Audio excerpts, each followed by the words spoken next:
Hello बच्चों, बहुत बहुत नमस्कार। तो कैसे हैं आप सभी लोग। मेरा नाम है भानु प्रताप। मैं आप सभी का स्वागत करता हूं अपने YouTube channel Bhanu Pratap chemistry पर। जैसा आपको पता है कि अभी बोर्ड के एग्जाम आ रहे हैं क्लास 12 के, तो केमिस्ट्री में सबसे इंपॉर्टेंट टॉपिक की सीरीज लेकर आ रहा हूं। आज इसका पहला टॉपिक है SN1 और SN2 रिएक्शन। इसका आप सभी को पता है, चाहे कोई सा भी बोर्ड हो उसमें एक सवाल पक्का आता है SN1 और SN2 रिएक्शन। अब चाहे वो सवाल मैकेनिज्म के साथ आए या बिना मैकेनिज्म का आए, इस वीडियो में मैं आपको सारे के सारे एनसीईआरटी के सवाल SN1 और SN2 से रिलेटेड और बोर्ड के जो पीवाईक्यू है वो सारे के सारे करवा दूंगा। तो बिना किसी देरी के चलिए शुरू करते हैं। आइए, SN1 रिएक्शन का नाम है unimolecular substitution reaction. SN1 reaction जो की है दो स्टेप में कंप्लीट होती है। पहला स्टेप है फॉर्मेशन ऑफ कार्बोकेटायन और दूसरा स्टेप है अटैक ऑफ न्यूक्लियोफाइल। न्यूक्लियोफाइल को मैं अपनी भाषा में अमीर लोग बोलता हूं क्योंकि ये इलेक्ट्रॉन डोनेटिंग ग्रुप होते हैं, इसलिए दैट्स व्हाई मैं इसको क्या बोलता हूं, अमीर लोग जो कि लोन पेयर वाले। SN1 रिएक्शन की जो केमिकल रिएक्शन है वो ये है टर्सरी ब्यूटाइल ब्रोमाइड। इसका नाम क्या है? टर्सरी ब्यूटाइल ब्रोमाइड, जो कि रिएक्ट करता है किसके साथ? Sodium hydroxide. किसके साथ बेटा? Sodium hydroxide. बनता क्या है? Tertiary butyl alcohol. क्या नाम है? टर्सरी ब्यूटाइल अल्कोहल और साथ में सोडियम ब्रोमाइड। इसकी इतनी एज सच कोई जरूरत नहीं होती है लिखने की। अब ये सब बने कैसे वो आपको मैं मैकेनिज्म में बताता हूं। तो मैकेनिज्म का जो पहला स्टेप है वो है हमारे पास फॉर्मेशन ऑफ कार्बोकेटाइन। कार्बोकेटाइन कैसे बना, तो आइए देखते हैं। ये लिखा मैंने कार्बन, इसके साथ 3 CH3 मिथाइल ग्रुप जुड़े हुए हैं और ये रहा इसी के साथ ब्रोमाइड। कार्बोकेटाइन को कैसे बना ध्यान सुनिए। तो आपको जैसे कि पता है यहां से ये जुड़ा हुआ है ब्रोमाइड और ये कार्बन। अब दोनों की बात करेंगे हम इलेक्ट्रोनेगेटिविटी की। आपको जैसे पता है जो हेलोजन ग्रुप है उनकी इलेक्ट्रोनेगेटिविटी बहुत ज्यादा होती है और सबसे ज्यादा इलेक्ट्रोनेगेटिव हमारे पूरे पीरियोडिक टेबल में है फ्लोरीन। और यहाँ पे ये फ्लोरीन के ग्रुप का ही है, फ्लोरीन, क्लोरीन और ब्रोमाइड। तो इसकी इलेक्ट्रोनेगेटिविटी कार्बन के कंपेयर में ज्यादा है, तो मैं इसको कौन सा साइन दूंगा? डेल नेगेटिव, इसको डेल पॉजिटिव। और ये बॉन्ड टूटेगा यहां से, तो ये हमारा क्या हुआ? फॉर्मेशन ऑफ कार्बोकेटाइन, जो कि कैसा बना है? कार्बन CH3 ये पॉजिटिव चार्ज। इसी को क्या बोलेंगे? Tertiary carbocation, tertiary butyl carbocation. क्या बोलेंगे बेटा? Tertiary butyl carbocation. अगला स्टेप जो है, अब बारी है हमारी न्यूक्लियोफाइल का अटैक कराने की। अच्छा, न्यूक्लियोफाइल कौन बनेगा? तो मैं NaH को तोड़ता हूं OH- और सोडियम प्लस में। अब जो आपको ये बेटा जो ये OH- है, अब यही किसकी तरह काम करेगा? न्यूक्लियोफाइल की तरह। और न्यूक्लियोफाइल की तरह काम करने के लिए अब ये किस पे आकर अटैक करेगा? टर्सरी ब्यूटाइल कार्बोकेटाइन के ऊपर। तो आइए देखते हैं, अटैक करवाता हूं। CH3 कार्बन पॉजिटिव, CH3 और ये CH3, इसके ऊपर आके अटैक करेगा कौन? OH-, जो किसकी तरह काम कर रहा है हमारे यहाँ पे? न्यूक्लियोफाइल की तरह। किसकी तरह बेटा? न्यूक्लियोफाइल की तरह। तो ये जैसे अटैक हुआ, अब यहां से क्या बन जाएगा? ये आके अटैक करेगा इस कार्बन के ऊपर, यहां से बन जाएगा मेरा टर्सरी ब्यूटाइल अल्कोहल। क्या बन जाएगा बेटा? इसका नाम क्या है? Tertiary butyl alcohol. तो मैंने आपको ये बताया दोनों स्टेप जो मैकेनिज्म के अंदर होता है। पहला स्टेप का नाम क्या है? फॉर्मेशन ऑफ कार्बोकेटाइन, जो कि कैसा बनता है? एक पॉजिटिव एक नेगेटिव, क्योंकि इसकी इलेक्ट्रोनेगेटिविटी ज्यादा है एज कंपेयर टू कार्बन। तो ये बन गया टर्सरी ब्यूटाइल कार्बोकेटाइन। NaOH कैसे टूटा था? सोडियम प्लस और OH- में। OH- किसकी तरह काम करेगा? हमारा न्यूक्लियोफाइल की तरह, जो जिसके पास क्या है? Lone pair. आके अटैक करेगा किसके ऊपर? टर्सरी ब्यूटाइल कार्बोकेटाइन के ऊपर। ये अटैक हुआ, यहां से क्या बन गया? Tertiary butyl alcohol. अब ध्यान सुनना, जो हमारा पहला स्टेप है फॉर्मेशन ऑफ जो कार्बोकेटाइन, वो है हमारा RDS। RDS का मतलब होता है रेट डिटरमाइनिंग स्टेप। क्या मतलब होता है बेटा? Rate determining step. और ये वाली जो रिएक्शन है वो है स्लो रिएक्शन। कैसी है बेटा? स्लो। तो चलिए अब बात करते हैं स्टीरियोकेमिस्ट्री ऑफ SN1 रिएक्शन की। तो जैसे ही यहां से ये हैलाइड निकला था, किसके रूप में? नेगेटिव के रूप में। तो कार्बन के ऊपर कौन सा चार्ज ले जाएगा बेटा? Positive charge. पॉजिटिव चार्ज लेने के साथ साथ ही कार्बन की ये वाला जो ऑर्बिटल है वो खाली पड़ा है। कौन सा वाला? ये वाला जो ऑर्बिटल है वो खाली हो गया। इस ऑर्बिटल का नाम sp2 हाइब्रिडाइज्ड ऑर्बिटल। अब न्यूक्लियोफाइल जो है वो हमारा कौन है? OH-। कौन है यहाँ पे बेटा? OH-। अब उसके पास दो तरीके से अटैक कर सकता है वो। उसके पास दो चांस है अटैक करने से, या तो वो आगे से अटैक करे और या फिर वो पीछे से अटैक करे। अगर पीछे से अटैक करता है तो उसका हम नाम लेते हैं क्या? इन्वर्जन। क्या नाम लेते हैं बेटा? इन्वर्जन। अगर वो आगे से अटैक करता है तो उसका नाम देते हैं हम क्या, रिटेंशन। क्या देते हैं बेटा, रिटेंशन। तो इन्वर्जन प्रोडक्ट कैसा बनेगा, तो ध्यान से देखो, पीएच अगर पीछे से अटैक कर रहा है तो यहां पे जुड़ गया हमारा कौन, न्यूक्लियोफाइल, जो कि हमारे पास कौन है अभी यहां पे, OH माइनस। यहां पे लिख दिया मैंने कौन, MEET। और अगर आगे से अटैक करता है तो कैसा बनेगा प्रोडक्ट, रिटेंशन वाला, MEET, और साथ में ये न्यूक्लियोफाइल जो कि हमारा कौन है यहाँ पे, OH माइनस। अच्छा, SN1 रिएक्शन के अंदर सवाल पूछा जाता है कि तो रिटेंशन प्रोडक्ट वो जो बना है वो हमारा बना है 49%। कितना बना है बेटा, 49%। और जो इन्वर्जन प्रोडक्ट है वो बना है 51%। कितना बना है बेटा, 51%। तो टोटल जो रिएक्शन हो रही है वो कितनी हो रही है, रेसिमाइलेशन बन रहा है। रेसिमाइलेशन क्या होता है, ऐसी रिएक्शन जिसमें रिटेंशन और इन्वर्जन दोनों हो रहे हो, रिटेंशन प्लस इन्वर्जन। रिएक्शन जिसमें रिटेंशन और इन्वर्जन दोनों हो रहे हैं उसे क्या बोलते हैं, रेसिमाइलेशन। यहां पे हमारा रिटेंशन कितना हो रहा है बेटा, 49%, और इन्वर्जन कितना हो रहा है, 51%। अच्छा, अब आपके दिमाग में ये क्वेश्चन आया होगा, रिटेंशन कम है इन्वर्जन ज्यादा है, क्यों? तो ध्यान सुनो, जब यहां से हैलाइड निकला था नेगेटिव चार्ज के रूप में, तो यहां पे बैठा होगा हैलाइड, हाँ है ना। और जो हमारा न्यूक्लियोफाइल है जब वो रिटेंशन के रूप में अटैक करने जाता है किसके ऊपर, उस कार्बोकैटायन के ऊपर, तो यहां पे जो ये नेगेटिव चार्ज है, इस नेगेटिव और इस नेगेटिव के बीच में क्या होता है, रिपल्सन। क्या होता है बेटा, repulsion. That's why retention is less than that of किसके लिए, इन्वर्जन से। तो सीधा सवाल पूछा जाएगा, स्टीरियोकेमिस्ट्री क्या है, स्टीरियोकेमिस्ट्री में हैलाइड निकलेगा, कार्बोकैटायन बनेगा, sp2 हाइब्रिडाइज। अब जो न्यूक्लियोफाइल है उसके पास दो तरीके हैं अटैक करने के, एक बार तो वो अटैक करे पीछे से, अगर पीछे से अटैक करता है तो उसका नाम क्या देते हैं, इन्वर्जन। अगर वो आगे से अटैक करता है तो उसका नाम क्या देते हैं, रिटेंशन। इन्वर्जन कितना होता है, 51%, रिटेंशन कितना होता है, 49%। ये बना लिया हमने इन्वर्जन प्रोडक्ट, ये बना लिया हमने रिटेंशन प्रोडक्ट, और यहाँ पे क्या हो रहा है, रेसिमाइलेशन। रेसिमाइलेशन क्या होता है, ऐसा प्रोसेस जिसमें इन्वर्जन भी होता है और रिटेंशन भी होता है। रिटेंशन हो रहा है 49%, इन्वर्जन हो रहा है 51%।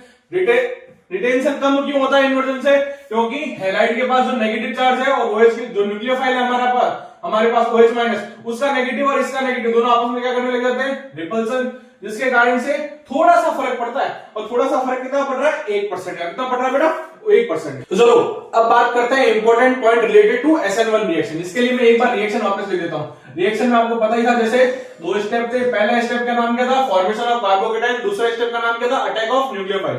तो मैं नॉर्मली एल्किल हैलाइड ले लेता हूं, और आपको सबको पता है पॉजिटिव और नेगेटिव कैसे क्रिएट होगा, कार्बोकैटायन बन जाएगा और साथ में हैलाइड नेगेटिव। अच्छा, ये स्टेप कैसा था, स्लो स्टेप था, इसलिए इसको नाम क्या दिया था, रेट डिटरमाइनिंग स्टेप। अच्छा, कार्बोकैटायन अपनी मैक्सिमम स्टेबिलिटी अटेन करने के लिए एक प्रोसेस के थ्रू जाएगा, उस प्रोसेस का नाम है रीअरेंजमेंट प्रोसेस। कौन सा प्रोसेस है बेटा, रीअरेंजमेंट प्रोसेस। तो मैं यहां लिख देता हूं,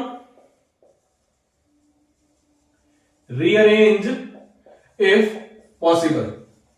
अगर पॉसिबल हो तो ही रीअरेंज कराना है। और रीअरेंज कराना क्यों है, ताकि वो कार्बोकैटायन क्या कर सके बेटा, मैक्सिमम स्टेबिलिटी ले सके।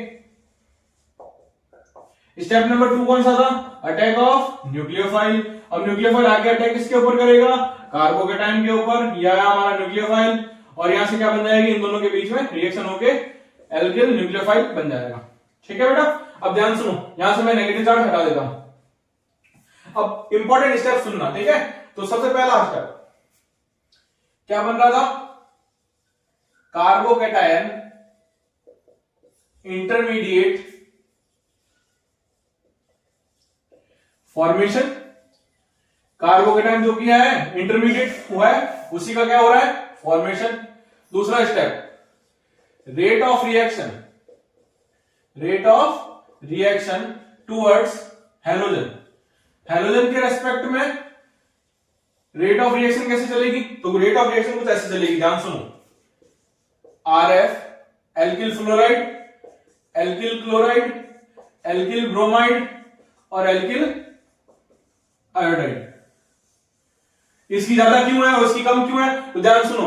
एल्किल आयोडाइड, मैं बात करता हूं आयोडाइड जो है हमारे पास कौन से पीरियड का है बेटा, 5th पीरियड का। कार्बन कौन से पीरियड का है, 2nd पीरियड का। अच्छा, एक 2nd पीरियड का और एक 5th पीरियड का, इन दोनों के बीच बॉन्ड कैसा होगा, बहुत कमजोर। कैसा होगा बॉन्ड, बहुत कमजोर। तो इन दोनों की जो बॉन्ड एनर्जी है, इन दोनों की जो बॉन्ड एनर्जी है वो क्या है, बहुत कम। अच्छा, बॉन्ड एनर्जी कम है तो इनकी भागने की पावर किसकी, हैलाइड की, भागने की जो पावर है, भागने की पावर को मैं क्या लिखता हूं यहाँ पे, लिविंग एबिलिटी। क्या लिखूंगा बेटा, लिविंग एबिलिटी, वो बहुत ज्यादा होगी। अब बहुत ज्यादा होगी तो तभी तो जल्दी भागेगा, जल्दी भागेगा तभी तो जल्दी कार्बोकेटाइन बनेगा, और जल्दी कार्बोकेटाइन बनेगा तभी तो जल्दी न्यूक्लियोफाइल अटैक करके अपना प्रोडक्ट बनाएगा। ठीक है, चलो स्टेप नंबर 3। अच्छा, रेट ऑफ रिएक्शन किसके रेस्पेक्ट में, एल्किल के रेस्पेक्ट में, with respect to alkyl halide. अच्छा, एल्किल के रेस्पेक्ट में कैसे रहेगी, तो ध्यान सुनो, वो डायरेक्टली प्रोपोर्शनल हो जाएगी stability of first carbocation, stability of first carbocation. जो पहला जो कार्बोकेटाइन बनेगा उसकी स्टेबिलिटी हम कैसे निकालेंगे, अगर वो रीअरेंज हो रहा है तो हम रीअरेंजमेंट करा देंगे, और रीअरेंजमेंट करा के हम तय कर देंगे कि कौन ज्यादा स्टेबल और कौन कम स्टेबल। अब ध्यान सुनो, अगर कार्बोकेटाइन ऐसा है, कार्बन पॉजिटिव CH3, इस कार्बोकेटाइन का नाम क्या है, 3 डिग्री। अगर कार्बोकेटाइन ऐसा है CH3 CH पॉजिटिव CH3, इस कार्बोकेटाइन का नाम क्या है बेटा, 2 डिग्री। अगर कार्बोकेटाइन ऐसा है, इस कार्बोकेटाइन का नाम क्या है, 1 डिग्री। और अगर कार्बोकेटाइन खुद ही क्या है, मिथाइल कार्बोकेटाइन, इसका नाम क्या है बेटा, मिथाइल कार्बोकेटाइन। और जैसा कि मैंने आपको बताया, हमारी जो रेट ऑफ रिएक्शन वो किसके ऊपर डिपेंड कर रही है, स्टेबिलिटी ऑफ फर्स्ट कार्बोकेटाइन। अब ध्यान सुनना, ये ज्यादा कैसे स्टेबल है, ये मैंने कार्बोकेटाइन को पकड़ा, इसकी मैं स्टेबिलिटी कैसे निकाल रहा हूं बेटा, by the effect of hyper conjugation. कौन सा इफेक्ट बेटा, हाइपर कॉन्जुगेशन, जिसके अंदर हम क्या देखते हैं, अल्फा हाइड्रोजन। क्या देखते हैं बेटा, अल्फा हाइड्रोजन, जो कि जुड़े होने चाहिए कौन से वाले कार्बन से, sp3 कार्बन से। तो ये सारे sp3 कार्बन है, ये रहा alpha carbon, alpha carbon, alpha carbon, क्योंकि अल्फा कार्बन ही हमारा कौन सा होना चाहिए, sp3 हाइब्रिडाइज होना चाहिए। इसके पास कितने हैं अल्फा हाइड्रोजन, 3 कितने अल्फा हाइड्रोजन, 9 अल्फा हाइड्रोजन। इसके पास 3 और 3 6 अल्फा हाइड्रोजन, क्योंकि ये भी तो अल्फा कार्बन है और ये वाला भी अल्फा कार्बन है। इसके पास सिर्फ एक ही अल्फा कार्बन है, इसके पास अल्फा हाइड्रोजन कितने होंगे, सिर्फ 3। और ये तो खुद ही क्या है, मिथाइल कार्बोकेटाइन, इसके पास अल्फा हाइड्रोजन तो बिल्कुल भी नहीं है, इसके पास क्या लिख दूं मैं, 0 अल्फा हाइड्रोजन। तो सबसे ज्यादा स्टेबल कौन, 3 डिग्री, फिर 2 डिग्री, फिर 1 डिग्री, और सबसे लास्ट में कौन, मिथाइल कार्बोकेटाइन। और एनसीईआरटी में सीधा लिखा हुआ है 3 degree is more stable then 2 degree is more stable then 1 degree, और सबसे लास्ट में मिथाइल कार्बोकेटाइन। आगे बात, ये 3 पॉइंट्स है, ये लिखिए, फिर अपन आगे चलते हैं, नेक्स्ट पॉइंट की बात करते हैं। ठीक है, अब बात करते हैं पॉइंट नंबर 4 की। तो पॉइंट नंबर 4 क्या कह रहा है हमारे पास, जो हमारी रेट है आर, वो किसके डायरेक्टली प्रोपोर्शनल है, इसकी पावर के सिर्फ और सिर्फ एल्काइल हैलाइड के। तो एल्काइल हैलाइड का रो भी कितना है, 1, तो उसकी पावर 1 के। अगर मैं कांस्टेंट हटाता हूं तो एक कांस्टेंट, सॉरी अगर मैं प्रोपोर्शनलिटी साइन हटाऊंगा तो एक कांस्टेंट आएगा के, ये किसके साथ रहेगा, एल्किल हैलाइड की पावर 1 के। तो जो हमारी रेट है वो किसके ऊपर डिपेंड कर रही है, सिर्फ और सिर्फ एल्किल हैलाइड के ऊपर। इसीलिए ये हमारी क्या है, SN1 reaction follows first order kinetics. SN1 reaction जो किसको फॉलो कर रही है, फर्स्ट ऑर्डर काइनेटिक्स के ऊपर। क्यों, क्योंकि हमारा जो ऑर्डर है वो कितना आया बेटा, सिर्फ और सिर्फ 1, क्योंकि सिर्फ और सिर्फ किसके ऊपर डिपेंड कर रहा है, एल्किल हैलाइड के ऊपर। उसी के साथ में हमारी जो मॉलिक्यूलरिटी है वो भी कितनी आई, 1, क्योंकि एक ही तो मॉलिक्यूल है जो कि क्या है, स्लो स्टेप में भाग ले रहा है, कौन, एल्किल हैलाइड। और लास्ट और फाइनल पॉइंट, इस रिएक्शन के अंदर हमारे कौन से न्यूक्लियोफाइल भाग लेते हैं, वीक न्यूक्लियोफाइल। कौन से न्यूक्लियोफाइल, वीक न्यूक्लियोफाइल। वो कौन से होंगे, H2O और ROH। जहां से हमारे पास क्या निकलेगा, OH माइनस, और यहां से भी OH माइनस।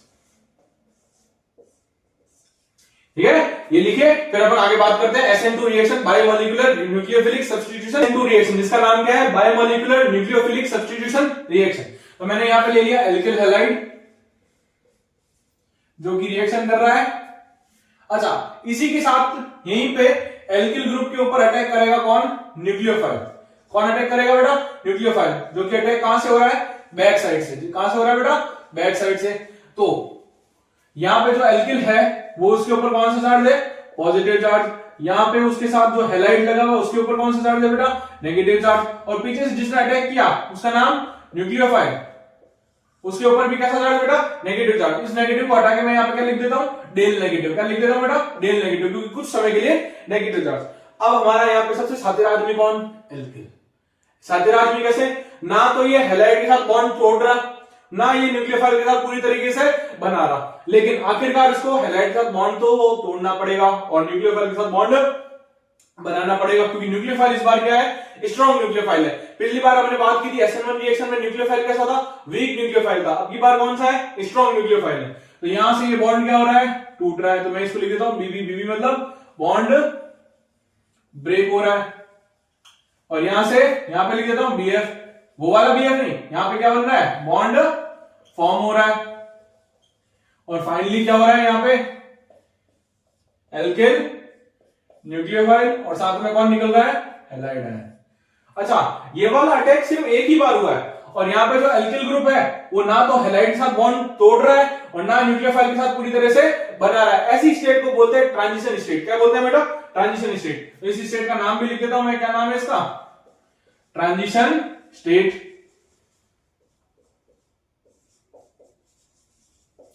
अब इसको देख के आपके दिमाग में एक बात क्लिक हुई होगी, तो यहां पे सर रिटेंशन तो पॉसिबल ही नहीं है, क्योंकि रिटेंशन तो तब हो रहा था ना जब ये हैलाइड निकल रहा था, और रिटेंशन कब हो रहा था, आगे से अटैक हो रहा था। कहां से अटैक हो रहा था बेटा, आगे से। 49% आपको याद होगा SN1 रिएक्शन जो भी अपन ने पढ़ा था। यहां पे तो रिटेंशन पॉसिबल ही नहीं है। क्यों, हैलाइड तो अपना बॉन्ड तोड़ ही नहीं रहा है, किसके साथ, एल्किल के साथ। और न्यूक्लियोफाइल सिर्फ उसके पास एक ही जगह बची, कहां से अटैक करने की, पीछे की साइड से अटैक करने की। तो इसी के साथ मैं समझा देता हूं यहाँ पे कौन क्या, स्टीरियोकेमिस्ट्री ऑफ किसकी, SN2 रिएक्शन की। स्टीरियोकेमिस्ट्री ऑफ किसकी, SN2 रिएक्शन की। तो ध्यान से देखो, तो मैंने यहां लिखा कार्बन, कार्बन के ऊपर ये हाइड्रोजन। एक हाइड्रोजन मैंने यहां ले लेता हूं किस फॉर्मेट में, डैश फॉर्मेट में, और दूसरा हाइड्रोजन मैंने यहां ले लेता हूं कौन सी फॉर्मेट में, वैस फॉर्मेट में। कौन सी फॉर्मेट बेटा, वैस फॉर्मेट में। और यहां पे कौन लगा हुआ है, हैलाइड। और यहां पे कौन अटैक, यहां से कौन अटैक करेगा, न्यूक्लियोफाइल, जो कि कैसा है इस बार, स्ट्रॉन्ग न्यूक्लियोफाइल। तो ये कुछ कंडीशन कैसी बन रही है, ऐसी, ध्यान सुनो। ये कार्बन, उसके ऊपर ये हाइड्रोजन, और ये डैश फॉर्मेट में हाइड्रोजन है, और ये वेज फॉर्मेट में हाइड्रोजन है। कौन सी फॉर्मेट में, वेज। वेज नॉन वेज वाली नहीं, वेज फॉर्मेट में हाइड्रोजन जो 3D स्ट्रक्चर ऑफ कार्बोकेटाइन में दिखाता है। यहां से अब ये न्यूक्लियोफाइल के पास एक ही जगह बची अटैक करने की, कौन सी, पीछे से। अब पीछे से अटैक करने वाले पोजीशन को क्या बोलते हैं अपन, इन्वर्जन। क्या बोलते हैं बेटा, इन्वर्जन। तो इस रिएक्शन में कैसा हो रहा है, 100% इन्वर्जन हो रहा है। क्या हो रहा है, 100% इन्वर्जन। रिटेंशन क्यों नहीं हो रहा है, क्योंकि यहीं पे साथ में कौन बैठा है, हैलाइड ग्रुप। कौन बैठा है, हैलाइड ग्रुप। इसी स्टेट को क्या बोलते हैं, अभी बात करके क्या बोलते हैं इसको, ट्रांजिशन स्टेट। क्या नाम बेटा, ट्रांजिशन स्टेट।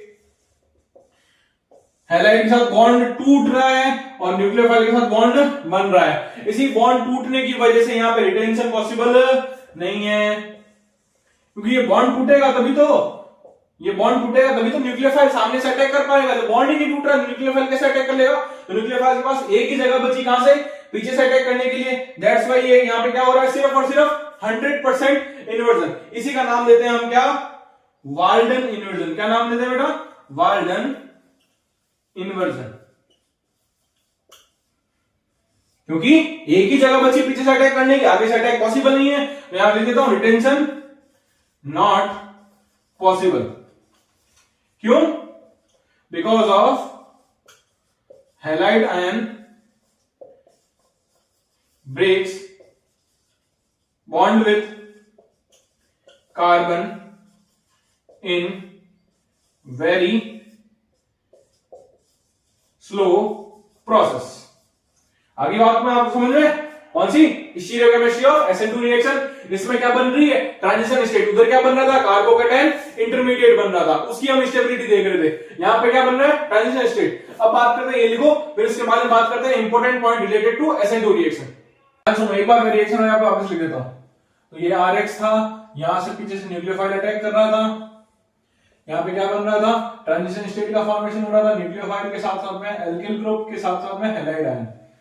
तो जो हमारी रेट ऑफ रिएक्शन है, रेट ऑफ रिएक्शन किसके ऊपर डिपेंड कर रही है? न्यूक्लियोफाइल के ऊपर भी और एल्किल हैलाइड के ऊपर भी। बन क्या रहा है यहाँ पे हमारे? Transition state. क्या बन रहा है बेटा? Transition state. पिछली बार क्या बन रहा था? कार्बोकेटायन फॉर्मेशन हो रहा था। तो पहला पॉइंट मैं यहां लिख देता हूं, क्या? ट्रांजिशन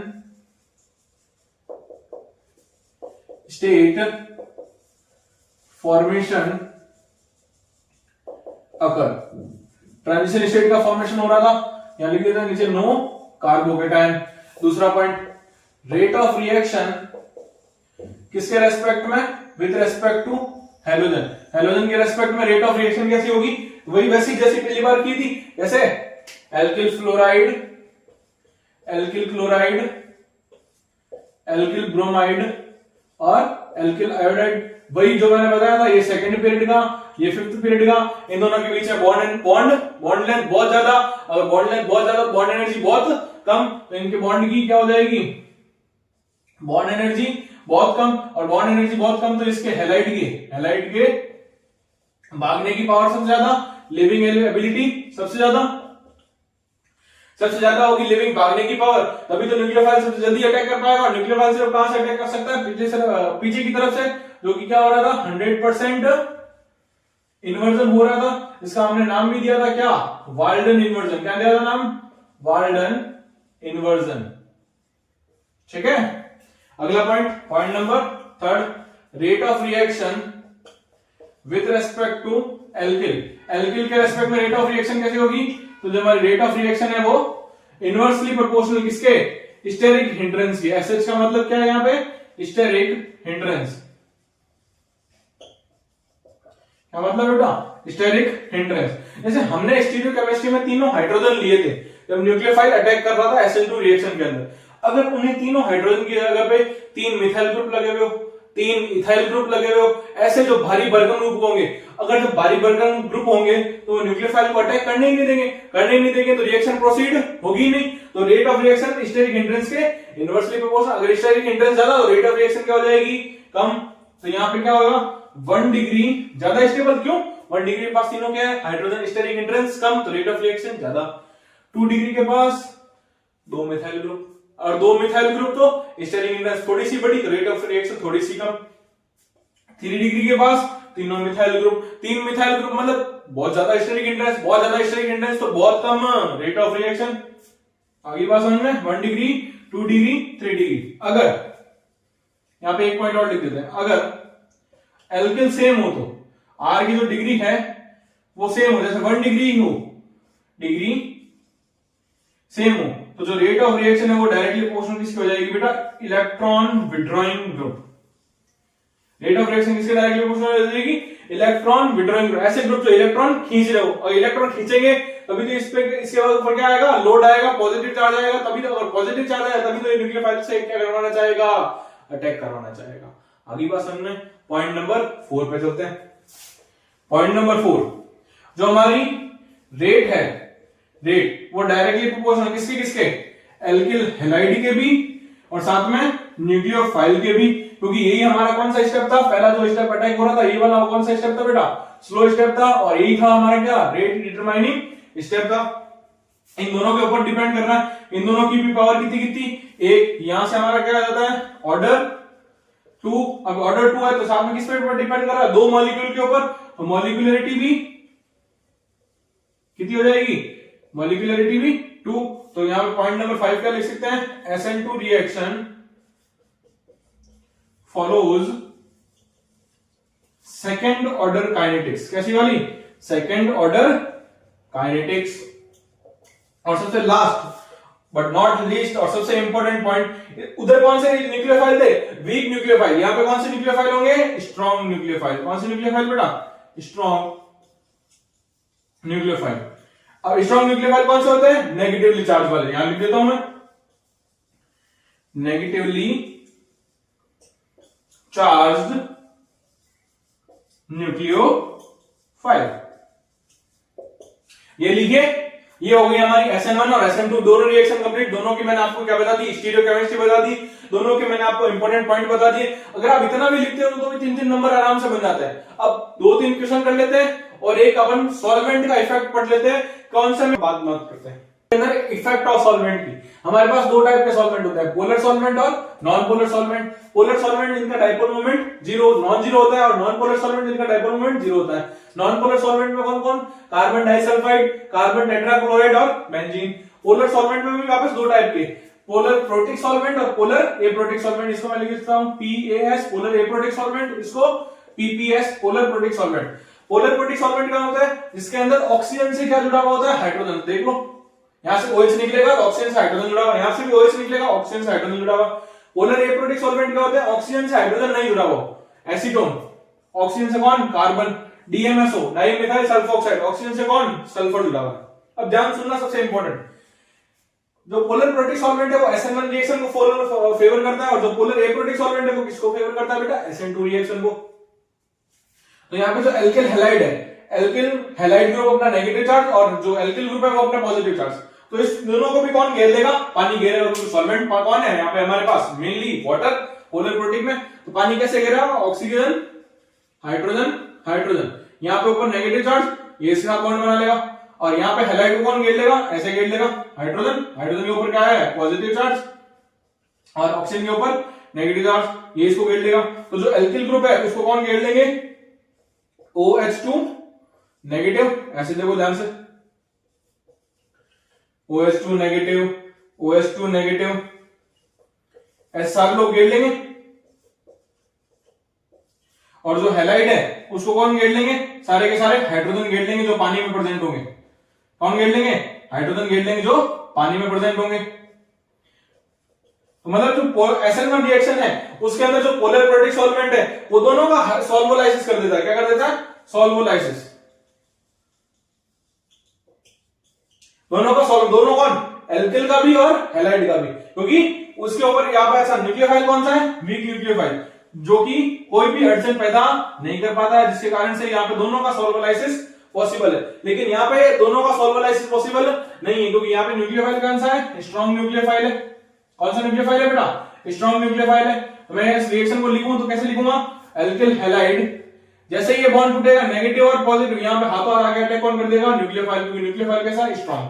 कैसा न्यूक्लियोफाइल है, स्ट्रॉन्ग। और सॉल्वोलाइसिस पॉसिबल ही नहीं है। सॉल्वोलाइसिस हो पाएगा तो सिर्फ किसका, एल्किल, सॉरी इसका हैलाइड का, वो भी कब, बहुत कम अमाउंट में, क्योंकि ये छोड़ेगा ही नहीं। कौन, एल्किल ग्रुप छोड़ेगा तो सॉल्वोलाइसिस पॉसिबल हो पाएगा। यहाँ पे देखो पॉजिटिव चार्ज का सॉल्वोलाइसिस कौन कर रहा था, ऑक्सीजन नेगेटिव, और नेगेटिव चार्ज का सॉल्वोलाइसिस कौन कर रहा था, हाइड्रोजन। अब यहाँ पे बचा कौन, पॉजिटिव चार्ज, जो NaOH था उसके पास वो सोडियम प्लस होगा, क्योंकि ये तो OH माइनस तो नेगेटिव चार्ज के रूप में काम कर रहा है। सोडियम प्लस को कौन घेर लेंगे, ये नेगेटिव चार्ज वाले। कौन, अगर मैं DMSO की बात करूं तो ऑक्सीजन डबल बॉन्ड सल्फर, उसके साथ OCH3, ये घेर लेंगे। अच्छा, इन्हीं को क्यों घेरा, क्योंकि ध्यान सुन लो, यहाँ पे न्यूक्लियोफाइल कौन सा, स्ट्रॉन्ग। जैसे ही कार्बोकेटायन बना, कुछ टाइम के लिए, जो जैसे ही एल्किल ग्रुप के ऊपर पॉजिटिव चार्ज आया, हाथों हाथ किसने अटैक कर दिया, न्यूक्लियोफाइल ने, क्योंकि न्यूक्लियोफाइल कैसा, स्ट्रॉन्ग न्यूक्लियोफाइल।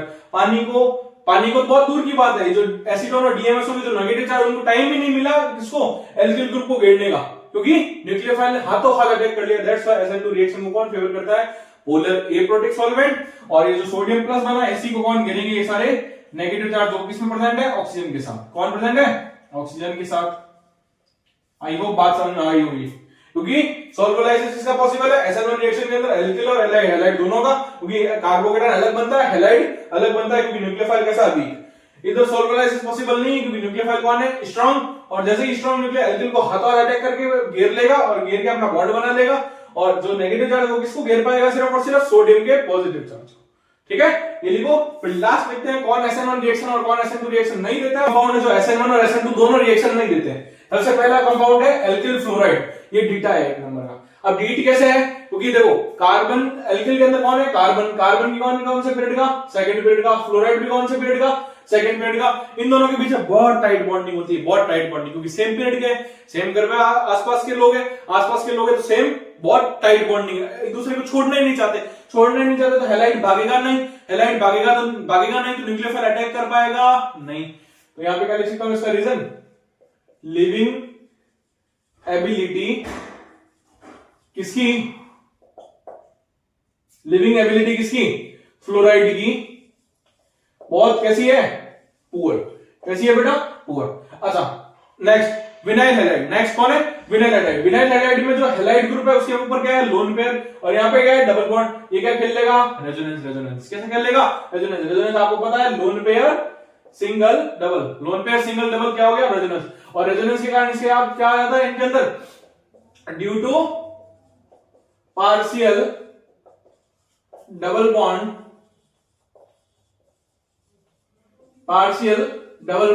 कैरेक्टर आ जाता है किसके साथ, हेलोजन के साथ। सेम हेलोआयरिन में भी यही केस है, हेलोजन क्या कर लेगा, यहां पे भी क्या कर सकता है, रेजोनेंस। यहां पे भी क्या कर रहा है, रेजोनेंस। और रेजोनेंस अपने आप में क्या है, स्टेबल। यहां पे भी क्या आ जाएगा, due to partial double bond character. अब बात कर लेते हैं लास्ट और फाइनल सेगमेंट कुछ क्वेश्चंस की। सबसे पहला क्वेश्चन है order of reactivity towards SN2 reaction की। अब SN2 रिएक्शन का ऑर्डर हमको पता है क्या, 1 डिग्री, 2 डिग्री, फिर 3 डिग्री। अब ध्यान से आप खुद ही पहचान सकते हो, ये वाला देखो ब्रोमीन कितने कार्बन से जुड़ा हुआ है, 1, 2 और 3।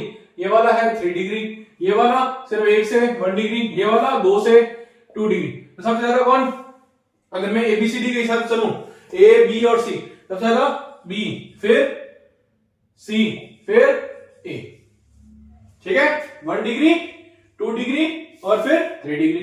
यहां पे देखो, यहां पे क्या है, 1 डिग्री, यहां पे 3 डिग्री, यहां पे 2 डिग्री। अब बात करो, अब बताओ, तो यहां पे हो जाएगा अपने पास सबसे पहले A, क्योंकि A क्या है 1 डिग्री, फिर C, और सबसे लास्ट में कौन हो जाएगा, सॉरी, और सबसे लास्ट में कौन हो जाएगा, B। सही, ठीक है।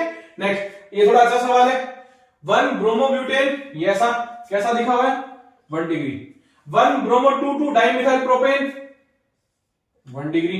यहां पे थोड़ा यहां, ठीक है, 1 ब्रोमो 2 मिथाइल ब्यूटेन, ये वाला भी 1 डिग्री और ये वाला भी 1 डिग्री। तो अपन ने बात की अगर डिग्री सेम है तो रेट ऑफ रिएक्शन किसके डायरेक्टली प्रोपोर्शनल थी, rate of reaction directly proportional थी इलेक्ट्रॉन विड्रॉइंग ग्रुप के। किसके डायरेक्टली प्रोपोर्शनल थी बेटा, इलेक्ट्रॉन विड्रॉइंग ग्रुप के। अब इलेक्ट्रॉन विड्रॉइंग ग्रुप, यहां पे तो इलेक्ट्रॉन डोनेटिंग, क्योंकि ये क्या है, methyl group, 2 methyl group, single methyl group. ये तो किसकी तरह काम कर रहे हैं, इलेक्ट्रॉन डोनेटिंग। अच्छा सवाल है बेटा, PYQ भी है साथ में, ध्यान सुनो। इधर कोई भी ऐसा ग्रुप नहीं लगा हुआ है, सबसे पहले तो हम लिख देंगे क्या, A सबसे ज्यादा, ठीक है, 2 इलेक्ट्रॉन डोनेटिंग। जबकि हमारे पास रेट ऑफ रिएक्शन किसके डायरेक्टली प्रोपोर्शनल है, इलेक्ट्रॉन विड्रॉइंग के। 2 इलेक्ट्रॉन डोनेटिंग, सबसे घटिया मतलब B सबसे लास्ट में लिख दो, ठीक है। अब बारी बची कौन, C और D की। इधर भी इलेक्ट्रॉन डोनेटिंग, इधर भी electron donating. Rate of reaction हमारे डायरेक्टली प्रोपोर्शनल है किसके, इलेक्ट्रॉन विड्रॉइंग के। इलेक्ट्रॉन डोनेटिंग पास में, इलेक्ट्रॉन डोनेटिंग दूर वाला ज्यादा अच्छा, तो D पहले आ जाएगा और C बाद में आ जाएगा। अब बताओ समझ में आई कि नहीं आई बात। ये भी इलेक्ट्रॉन डोनेटिंग है, ये भी इलेक्ट्रॉन डोनेटिंग है। इलेक्ट्रॉन डोनेटिंग पास में ज्यादा इलेक्ट्रॉन डोनेट कर देगा, इलेक्ट्रॉन डोनेटिंग दूर है कम इलेक्ट्रॉन डोनेट करेगा, तभी तो वो किसकी तरह काम कर सकता है, इलेक्ट्रॉन विड्रॉइंग ग्रुप की तरह। तो D पहले आ जाएगा और C बाद में आ जाएगा। ये तो थे SN2 रिलेटेड क्वेश्चन जो एनसीईआरटी के डायरेक्ट इन टेक्स्ट क्वेश्चन थे। अब बात कर लेते हैं SN1 रिलेटेड क्वेश्चन की। अगर CH3Br और CH3 आयोडीन बहुत जल्दी भागेगा, सबको पता है, लिविंग एबिलिटी ज्यादा, क्यों, कार्बन और आयोडीन बॉन्ड लेंथ बहुत ज्यादा, बॉन्ड एनर्जी बहुत कम, तो इसकी लिविंग एबिलिटी, भागने की पावर सबसे ज्यादा जल्दी न्यूक्लियोफाइल बनेगा, जल्दी हैलाइड बनेगा, जल्दी हैलाइड भागेगा और जल्दी न्यूक्लियोफाइल आकर अटैक करेगा। SN1 रिएक्शन कैसे जल्दी दिया है, उसका ऑर्डर 3 डिग्री, 2 डिग्री, 1 डिग्री। सबसे ज्यादा कौन हो जाएगा, ये 3 डिग्री है और ये वाला 1 डिग्री। आई होप आपको टॉपिक पसंद आया होगा। अपन ने SN1 रिएक्शन और SN2 रिएक्शन पूरी कंप्लीट कर दी, उसकी स्टीरियोकेमिस्ट्री के साथ भी कौन से कंपाउंड SN1 रिएक्शन देते हैं, कौन से नहीं देते वो भी, और साथ में कुछ इंपॉर्टेंट पॉइंट्स भी, और लास्ट में अपन ने कुछ क्वेश्चंस भी कर लिए। अगर आपको ये वीडियो पसंद आया तो लाइक करना, चैनल पे नए हो सब्सक्राइब करना। तब तक के लिए ओके बाय, जय हिंद, जय भारत।